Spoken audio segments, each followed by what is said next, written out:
Thank you.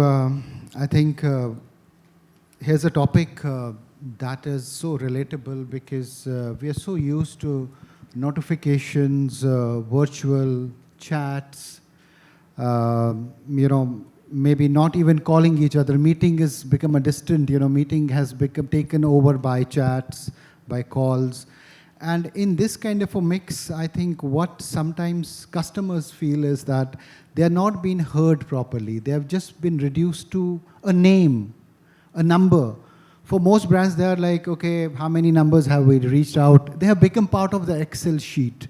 So our conversation is how can brands, or how are you guys looking at them not just numbers or names, but as human beings, emotional. Human beings are very emotional, right? So let me start with you, Preity. How do you ensure, especially in your communication, that what you say is actually about empathy without sounding manipulative to your customers? How do you build that empathy in your communication, the brand communication that you have? First of all, thank you so much for inviting me here. Having an NGO representing in the forum of brands and marketeers is slightly unheard of. So I really appreciate the vision that BW Marketing is showing here. Magic Bus is India's leading NGO from last 27 years. We have empowered 50 lakh young people in 23 states. So we are actually, in a way, in the business of life skills. And empathy is the most important life skills that each of us need to have. So when we are communicating to our donor partners, we're communicating to even the common man about the challenges our country is facing. Empathy is at the forefront of the bedrock of our communication. If you see Magic Bus's communication, I would like to really talk about the social sector per se. Our communication in India's social sector is always extremely empathetic. We'll avoid to show a lot of, poverty, showcase. We really want to push for hope, push for positivity. And therefore, the for-profit world and the not-for-profit world coming together and showcasing empathy towards human race as such is really important. Empathy is at the forefront of our communication, and we have so many stories and real-life stories of empowerment and transformation to tell that we never really find that difficult. For example, in the social sector, calling somebody handicapped and physically challenged, even these are minor words, but they can have a significant impact. How carefully do you approach such sensitive terrains, to say? We are absolutely extremely careful about it. It's about the dignity of our program participants. It's about the young people that we work with in every corner of our country. We don't use words like underprivilege. We don't use words so much about poverty. We don't use words like poor, below poverty and all of that. We don't use such kind of words at all in our communication. We showcase our young people in the most modest way, by the way, because it's very easy to showcase, a young girl in most compromised manner. It's very easy for us to do that. And then, eventually our business model, so to say, is donation, right? So really build that kind of communication and bring in donation. We don't want that kind of donation. We want partners who believe in transformation. We want partners who believe that every young person, no matter what class, what creed, comes with the same amount of opportunity and hope and should get that kind of level of respect. Great. I have more questions. I'll come to you. Bimal, Tyres is a very functional category. How do you bring emotion, empathy in a product that consumers do not actually interact with on a daily basis? How do you bring that empathy into that product? Let me just dissect the question that you just asked. Tire is not a functional category. There is lot of emotion associated with it. जब puncture हो जाता है तो बहुत ही emotion लग जाता है, right? बहुत कुछ है. So let's take it this way. There are two parts. One is why empathy is important. Why are we talking? Why it become a very relevant term at this point in time? And why should it matter to the consumers or to the human? See, empathy in itself is a very human thing. Very human thing. And why this has gained so much of prominence in today's day and age? Because what is happening, as more and more technology, automation, algorithm is coming into picture, as you said in your initial part, consumers have become cohorts.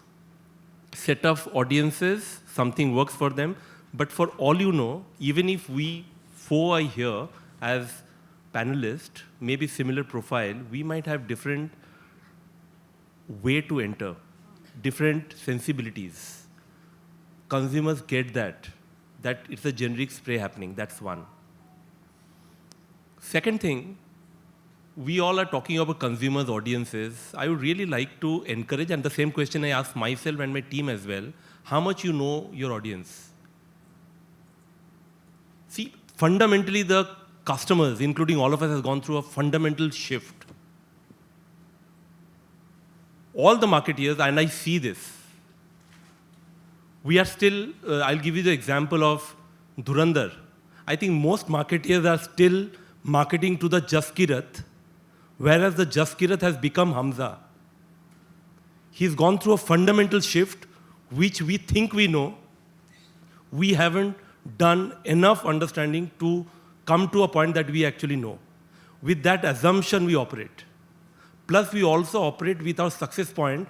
In 2025, we did this, we succeeded, so let's do this. No, that might not yield the optimum result.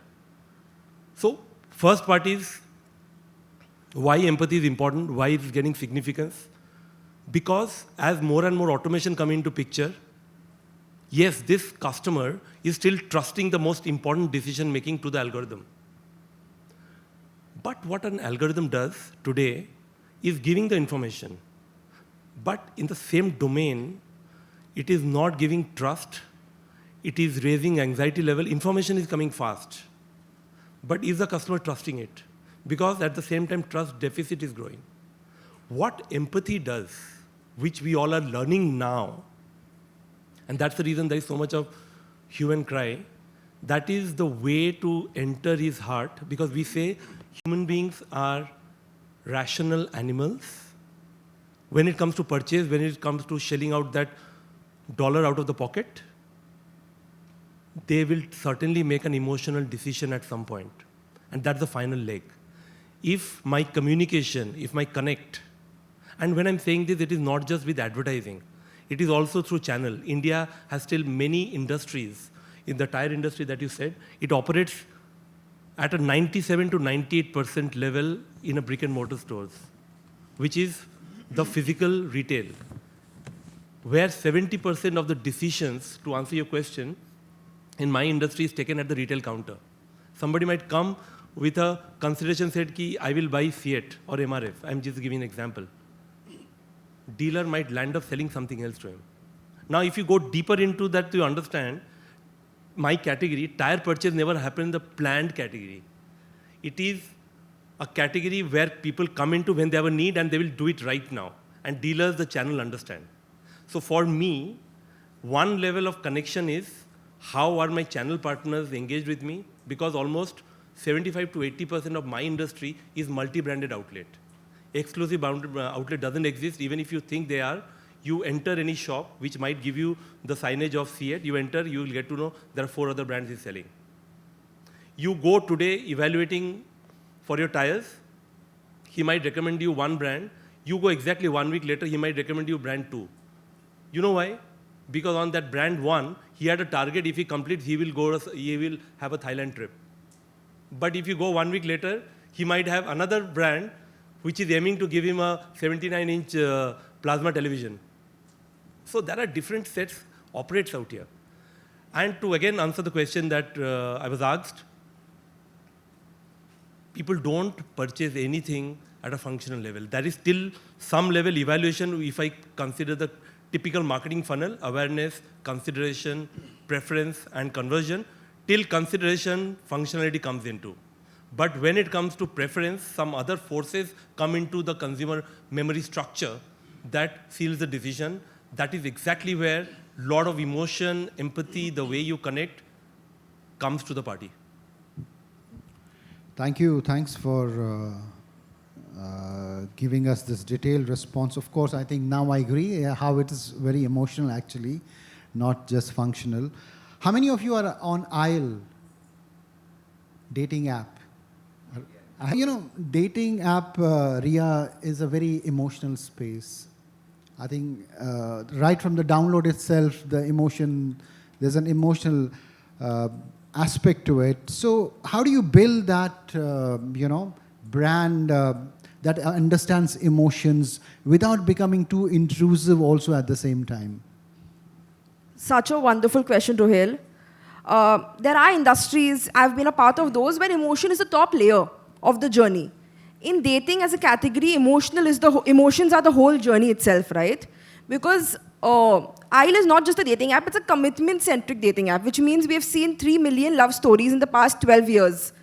For that kind of thing to happen, we have to understand the pulse of our customer in every single step. For example, one part of empathy is actually not allowing wrong customers on Aisle. For that, we've actually created a lot of barriers. When we say barrier, you're like, why would you create barrier for a category where everybody from the age of 20 to 45, perhaps, and outliers are eligible? Barriers are created because we want to signal trust to our customers. Customers, like for example, they have to fill pages of information, they have to do liveliness selfie verification, and to top it all, we actually have a 2-step verification process. So there's human and AI coming together to verify each and every profile. Now what happens is 1 in 2 customer who actually applies to get into Aisle gets approved. This is a subconscious, subliminal effort to make sure our customers realize that not everyone is here, we are not here to make money. We are here to make sure they fall in love. That's the kind of value system we at Aisle believe in, and because we believe in that, our customers are now trusting us. So emotions are the journey, and that's like the fact that we are starting our journey with barriers shows how much we actually value it. I think sometimes it helps to build trust. Like they get the message that you're ensuring there is trust with the profile they are chatting with, right? I think that's right. Yeah, absolutely. Right. Krunal, again, financial institutions seen as very rational, people in financial spaces seen as rational, logical, with numbers, minus the emotions. That's the perception. They can be wrong. So when you are communicating, especially campaigns and otherwise your mass communications, I mean, how do you kind of ensure that it resonates certain emotions also, not just the numbers? So I'll tell you, first of all, NSE, National Stock Exchange, or rather I would say the capital market in India or any other place, people misjudge it as a greed market or market with high emotions, very high emotion than even rating app, because the love of money and the wealth creation is there for anyone and everyone. The data is something opposite to that reality. The reality is something different. We do have a investor base, not a consumer base, investor base located at 99.85% of pin codes in India. There are 19,800 pin codes in India. Out of 19,800 pin codes, 28 pin codes where we don't have investors. Out of 28, there are 25 pin codes where we do have airports. So technically, everywhere there is someone who is using NSE platform or Nifty product, either or.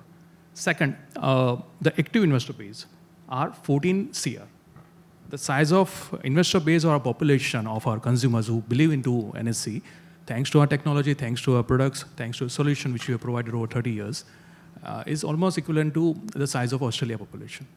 1 out of 4 investors are female. People do say that the other countries, developed countries, do have a large population from other gender, female, who believes into the capital market. That is not a reality. Over here in India, the situation is far better. Now, coming to the furthermore data point, per capita income in India is somewhere close to 2,800 USD.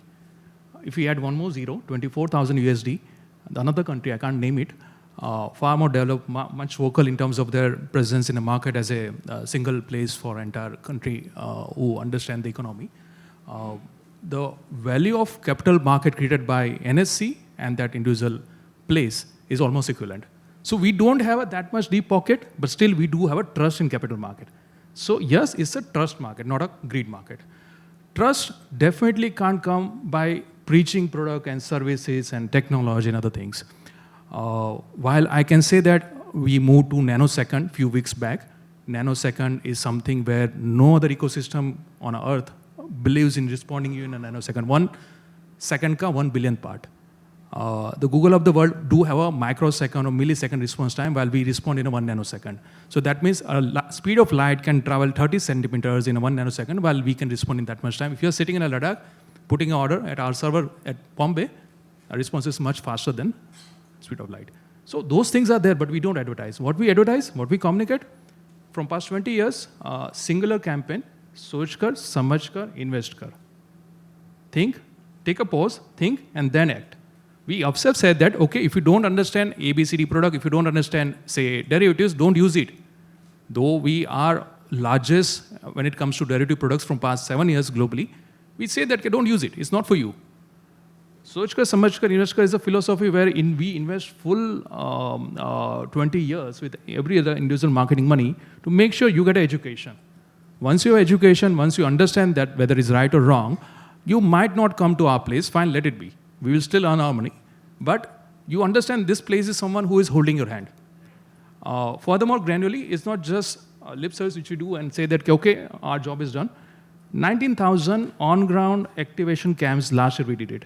These are the camps actually like this, where we invite 50, 60 odd members and we give them a guideline on what to do, what not to do, with the entry barriers and how you can use different products and services. Again, we don't sell anything. For us, it's not a marketing activation, it's investor education camps. So when brand do all those things, when we say that okay, we will help you with saying what not to do with Daba trading, what not to do with the influencer-based, tip-based, different guaranteed returns communication which you get it and what not to do during that time. Those things are something which we are keep doing that. So even in a way, there's a philosophy which we carried and the numbers are justifying it. The confusion comes when we, as a marketeers, we believe that, okay, there are some new fancy tools like AI, or a few years back there was a programmatic media, a few years back there was a performance marketing world, prior to that there was an e-commerce boom, prior to that there was a social media boom. This technology, boom are bound to happen. We somehow miss the philosophy of marketing. Brand impact or say any successful campaign will come if there is a relevance, if there is a consistency and if there is a storytelling. AI is definitely bound to be there with us. We should have to use it, but make sure you don't give a fancy tool or full leverage to think like a marketing person. I think that will never happen because look at quick commerce. One order is wrong and you go, the chat bot will come very politely talking to you like a human being, attempting to be emotional, and it's unable to solve and repeat the same question. Thank you for contacting us. We are sorry for this. But there's a verbal empathy without empathy. I think that's also a trap. I don't know how do we humanize that part. Maybe experts here would know better. But let me bring in Preity again in the conversation. So here are brands and you have an outside view towards brands. You know what we normally say, because I see a lot of Gen Zs here, is that they're very conscious people about what the brand stands for. From an outside perspective, do you see brands have become more kind of conscious about taking stand on social issues more than before, more than 5 years before? Do you think that has really happened? Yeah, I mean, I think brilliant question. And with all due respect to all the brands sitting here, what I only hear all three of them also speaking about is trust. really building trust in the minds of their consumers. You spoke about dating, you spoke about numbers, you spoke about Tyres. And the Settlement Trust Barometer study says that 62% of the consumers want to engage or connect with a brand if they have some connection to a social cause. And that is what our Gen Zs or younger generation is looking for. They are saying that fine, it's a brand, and I think you all can agree with me that loyalty is, like you said, loyalty is just very fragmented, and you have it today, you don't have it tomorrow. But not just Gen Z, everyone is looking at the brand and seeing how invested are you in my thoughts, what I believe in. And it's really important, and there are challenges. Let me tell you a few numbers of our country.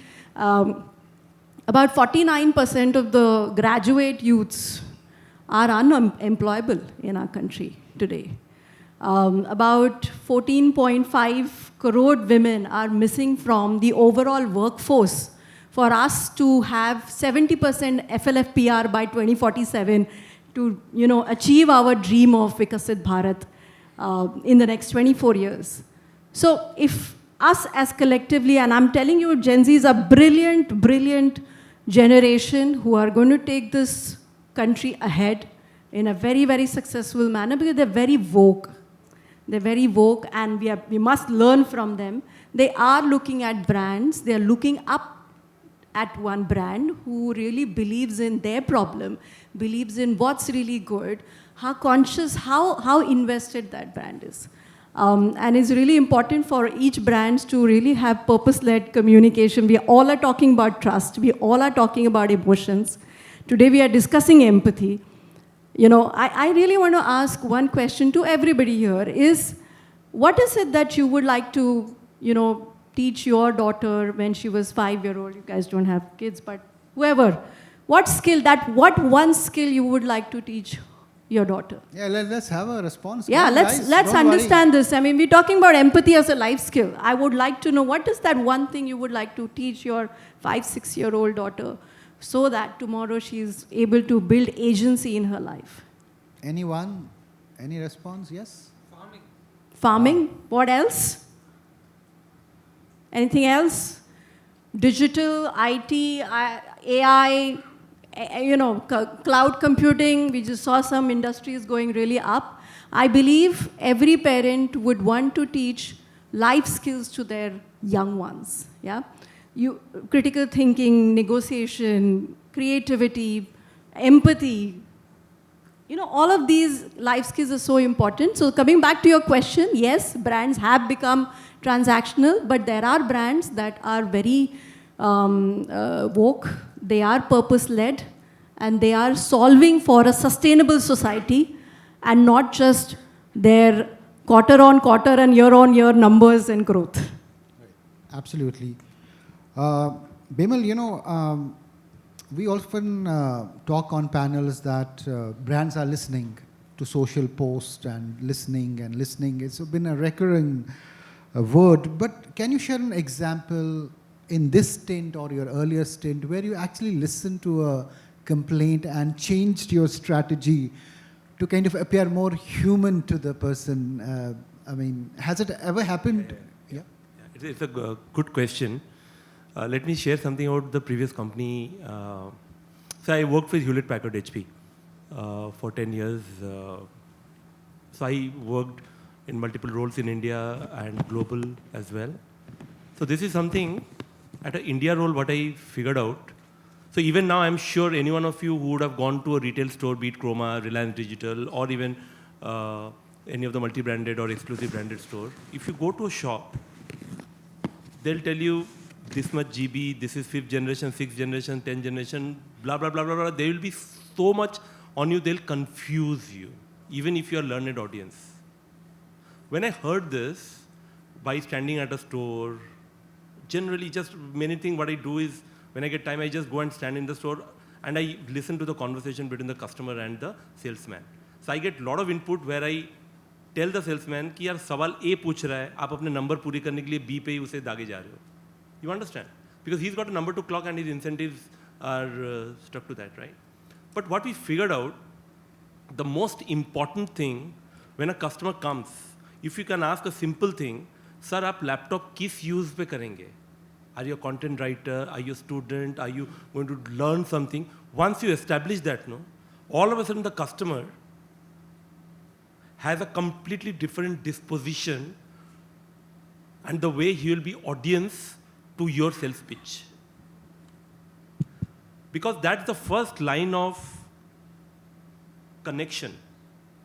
And as it is when a customer has come, and it's not an impulsive purchase category, it's a high value purchase category, he or she will definitely evaluate not only you, बाजू में competition का store होगा वहाँ पे भी जाएगा, and if you are a Chroma, there are 3 more store promoters who are just vying to catch you and say, sir, मेरा ले लीजिए, I give you annual service free, I give you this free, I give you headset free, all these things. Being a more empathetic organization or responsive towards the customer, if you can put that first connection and make that person interested in you, then actually, I won't say you make the sales. The real sales pitch starts from there. Many times, organizations don't have the bandwidth or the appetite to go back and do the correction. Because they still want to, because there is a capex involved, there are a lot of planning involved. But I believe this is the role of we marketeers, because honestly, I don't call myself a marketeer. I call myself as a consumer pathologist or a consumer scientist. Wow, I like that term. Because I believe only thing where I champion within my organization with multiple departments is customer understanding. If I don't do that, I don't think I'm doing the job well. And if you ask me, are you doing well? I still have a lot of catching up to be done. Because as I said, the Jaskirat is evolving to be the Hamza. How much I know him to be able to create a relevant conversation with him. Because Hamza has got a different mindset. He's running with a different emotion. If I go and appeal to him by saying, "Mere paas ye le lo," he might not even listen to you. Rest that he will listen to you and he will recommend you on the social platform. He will create that advocacy is out of the equation. And today we are in a domain, let me tell you, there are customers who have not even experienced the category. If you go and ask somebody, hey, I am evaluating between buying a Mercedes or a BMW, that person might not have a BMW or a Mercedes, but he has a point of view about that. Now, that person has never experienced. So many people say, no, Virat Kohli को ऐसा खेलना चाहिए था. आपको कैसे पता चल गया? आपने तो कभी इंटरनेशनल तो क्या डोमेस्टिक खेला ही नहीं है. But that is the audience, that is the kind of peer group whom they rely, their choice making, their decision making. So we as brand builders, marketeers, and consumer champions, we also have a role to leave an impression of those people so that they positivize, leave a positive impression to the marketplace. And when I say positive impression, all these things comes with one very, very basic element. Your product be better good. They should deliver to the value promise that you're promising. That's the starting point. As Mr. Piyush Pandey also said, and David Ogilvy said, that a great product, an average product, great marketing is still very good. But a bad product and a great marketing kills the product irreversibly. Why? Because bad product, you have done such a great marketing, a lot of people have taken it. If a lot of people have taken it, so negative feedback will come in and that will also go out in the market. You don't have a chance to come back. Period. So that's the starting point so that your product be better good and live up to the promise you're making. That's where the real game starts. Great. I think humanizing the first contact, as you said, in the showroom, where they don't just throw numbers at you, they look at the context. If he understands the number or their profiles, I think that makes it more human in that way. I hope it happens, but when I go to any retail store, I think they do the same thing. They'll talk about GBs and all, because maybe they have been given the brief like that, so it's not their, mistake as well. Riya, how do you deal with the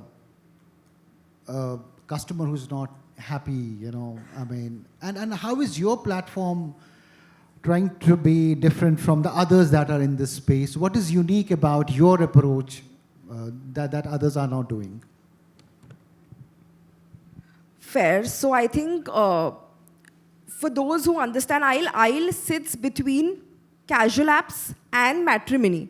If you observe traditionally, everything was mostly arranged marriage or love marriage. That was the whole one-hand side of how matchmaking worked. In the last 15 years, casual apps made an entrance in India, and suddenly people were like, let's give it a try. They felt empowered. Finally, I think a couple of years ago, there came a point where people were like, neither this works, that's too extreme, and casual doesn't seem satisfying enough. What should we do? The solution to that is choosing your partner, choosing to fall in love, at the same time doing it responsibly, which is where Aisle sits. It's the wise middle path between casual and matrimony. Now, that position itself is a huge USP, because what we've seen that customers have time and again told us that they want it, and somehow we've ignored this customer tension. One practice which we religiously do at Aisle, similar to Bimal, what Bimal was saying, is we are actually customer obsessed, to a point where last week, I think most weeks in a month, we're on the streets talking to people who are possibly in our age group, understanding what works for them, what is their pain point, and we do it in a very unbiased manner. A lot of times they don't even know we belong to a dating app. We're just talking to them. What this helps us with is we actually meet the person who we are talking to. That creates a lot of empathy, for us to humanize as a brand, we need to look at our customers as human beings and not as dashboards and numbers, right? Another thing which I think you were talking about unhappy customers, right? I think one struggle which matchmaking as a category has had historically is women participation. For a lot of reasons, starting from, of course, trust, to being unsure, to not finding a safe space, women have always been skeptical about joining matrimony apps, dating apps, any app in the matchmaking space. Last year, we took a very audacious call. We decided to actually, of course, after doing tons of research, months of research, talking to a lot of women, understanding what issues they faced, we realized that women on a day-to-day basis have a lot of barriers. And as a dating app, the least we can do is make dating barrier-free. So we actually gave our premium dating plan free to women, something which no one had done. People thought that this is a revenue lever. Why are you letting go? And we chose to go because that's how customer-obsessed we are. That's how much we wanted to make life easier for one whole segment of our members, right? And the results were astonishing. Women actually, the word of mouth increased. Influencers were automatically, without unpaid influencer marketing was happening. People were just talking about this. And let me give you some stats. Casual dating apps have 10% women participation. At Aisle, currently we have 2.5 to 3x more than that. So that's been a crazy story of getting a very important segment interested again and solving for their needs. So men in the room, please download Aisle who want to. I think it's a green flag that a lot of men might not have downloaded Aisle, because if you're married, not the right place. Krunal, we've seen what the world is going through right now, and it is affecting the markets, of course. On a daily basis, we are witnessing these fluctuations, and people are invested in it. It's creating pain for them at times. So in such moments, do you ensure that you reach out to them and communicate, does that really happen? Communicate for what exactly? Just to, give them some assurance that, look, it's okay, it's part of the game, soch kar, samajh kar, but, there's written a fine print always mentions that it's subject to market, So that's the only difference which we do. We are, in a way, reached to such a higher ground where we should not be preachy by saying that ki acha hai, bura hai, anything, you take your wise decision. As I rightly said, there's a natural pull factor when it comes to the capital market. Market turbulence, even I can't predict. No one can predict. And anyways, when we say that ke soch kar, samajh kar, and then by philosophy, we can't say that ke we'll scare you. We'll have to say that ke ye karne ke baad aana market mein. So right this moment, we should not say that, okay, this thing will happen after a couple of months, so please stay invested or increase it or decrease it. That's the job of our next layer, which are partners, we call it as a brokers or the ecosystem who are B2, B2C. We are B2, B2C, they are B2C. So our role is much larger than what they are doing. They might sell you something. They might give you promise. It's our job to say that, okay, this promise can be right also, or this promise can be wrong also, take your own wise decision. This time, or even not this time, even prior to that also, last year we started another campaign, another part of Soch Kar Samajh Kar Invest Kar, against scams. Now, scam is not just typical scam of digital arrest. There are tons of different scams are there. We did research. We use data analytics powered by AI to understand the different behaviors. Large audience base, as I said, the volume is so large for us to understand. But still, we arrived to 7 different ways of making you fool and making you, intrusive towards different products and solutions. And then eventually you lose your money. You might lose the trust in entire capital market. We go one step ahead and we created so many communication packs to understand that, okay, what not to do and reach out to the right audience. Now, when I'm saying such a large demography, still it's our job to make sure that each and every communication should go in 13 or 12 different languages, all possible mediums. Even scientifically, yes, now you have a data leverage, but we don't use data to convince you something which we don't understand. We ourselves can't say that what is going to happen in market. So we use data to make sure we understand different problems. You might get tempted to go on a expiry day, last moment, zero offer, which comes on a Telegram groups and different WhatsApp groups and give you idea and false promise, okay, if I invest small money, I might get 5 times more return. That is the job of that scamsters. Our job is to understand how to reach out to you, make sure that you get one more nudge at the last moment. When you're entering to the lane where there is a liquor shop, ek baar last time dikha dunga ki it's not good for your liver. So we partnered with one of the example I'm telling you. Yeah. We partnered with one of the leading D2C payment app. I can't advertise right now, but the big one which I'm sure we must be using. They do have a data card with them. They do have a science on understanding the UI UX. We said, why can't we create a model, recency frequency model, where we understand different behaviors on specific time, specific day, specific kind of person who use D2C payment app and D2C security app to load up money, which is very small size. And this is their complete behavior on a specific days only, which they come and be a part of the market and then they leave.